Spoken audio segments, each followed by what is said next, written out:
اعوذ باللہ من الشیطان اللعین الرجیم بسم اللہ الرحمن الرحیم الحمد لأہلہ والصلاة علی اہلہا۔ اما بعد، ماہ شعبان کا آخری عشرہ اور اب 2 عشرے مکمل ہونے کے بعد وقت مختصر ہے اس مبارک مہینے میں۔ اگر اب تک کچھ اعمال انجام نہیں دیے گئے تو استغفار اور توبہ،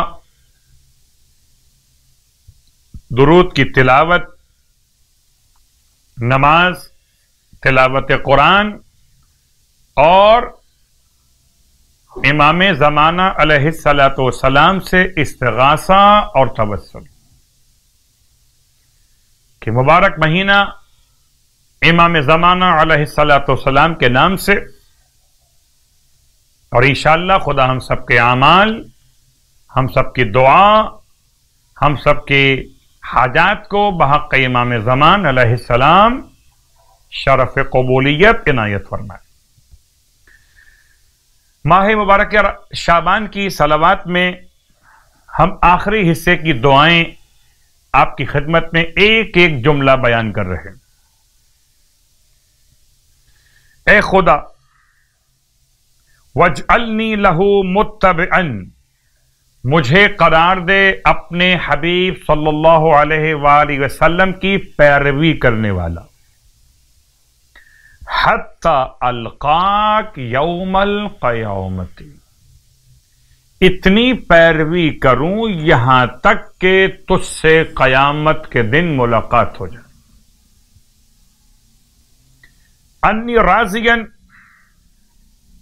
اور اس حالت میں ملاقات ہو کہ تو راضی ہو اور تو میرے گناہوں سے چشم پوشی فرما چکا ہو۔ الہی آمین۔ اور اس جملے دعا کے ساتھ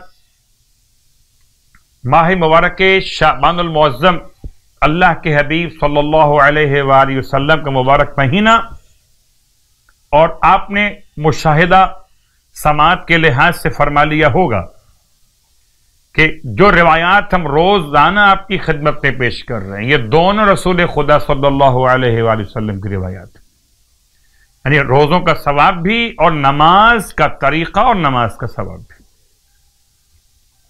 تو 4 رکعت نماز آج کی شب کے لیے، 20ویں شب ماہ شعبان کی، آپ فرماتے ہیں 4 رکعت نماز پڑھی جائے، 2 رکعت کر کے۔